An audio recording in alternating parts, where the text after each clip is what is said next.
Before we go into any more detail, spoilers. There are massive spoilers for the Suicide Squad ahead. Now let's get into the video.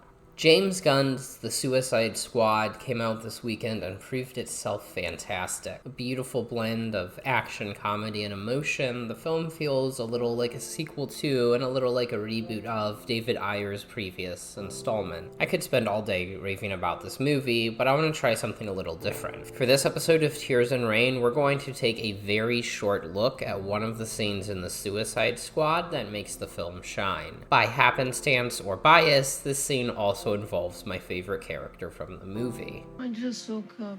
I don't function well early in the morning. My deepest apologies for disturbing you. It's alright. So let's dive in. But before we get to the scene proper, let's talk about comedy.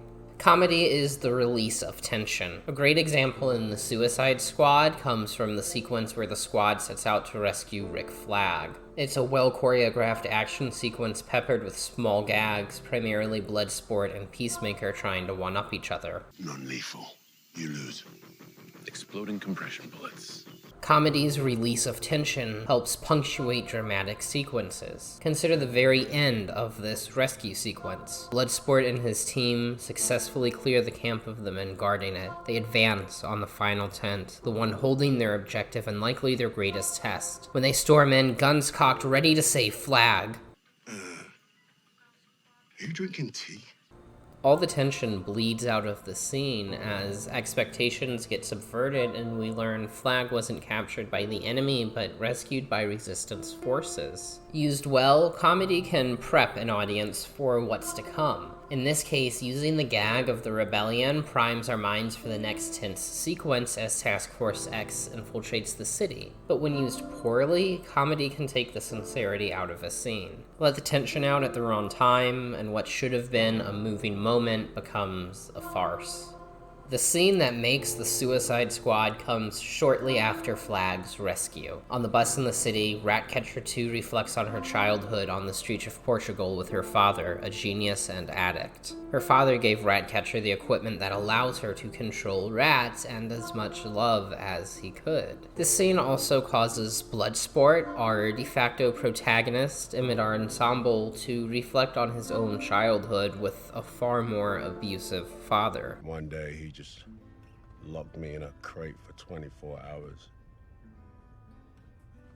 And it was full of starving rats. It's an incredible scene. The way Ratcatcher's story is told across the bus's window, with her profile darkening in time with the increasing tragedy of her story, Bloodsport's genuine attempt to connect with Ratcatcher, seeing echoes of the daughter he has a strained relationship with. As I sat in the theater watching this scene, I was simultaneously enthralled and a little tense. I made the mistake of waiting for the comedic beat. What was going to spoil this scene? When it came to an end, they were at the club. This was just a moment between two characters of searing genuinity. By leaving this scene free from comedy, it becomes a purely dramatic beat. It's not wasted either. This scene magnifies the final battle in the movie. When Ratcatcher uses her army of rats to defeat Starro the Conqueror, she reflects on what her father told her as a child. Rats are the lowliest and most despised of all creatures, my love. If they have purpose, so do we all. Because of this scene here, the victory at the end feels fuller and more complete because it's given a chance to be sincere. Ratcatcher shielding Bloodsport from the rats gets meaning, as does her ultimate victory. It's not just the heroes, and I use that term loosely, defeating the villain that gives this ending meaning. The ending is far more cathartic than that. All because of the scene on the bus. All because of a shining moment of sincerity in the midst of comedy.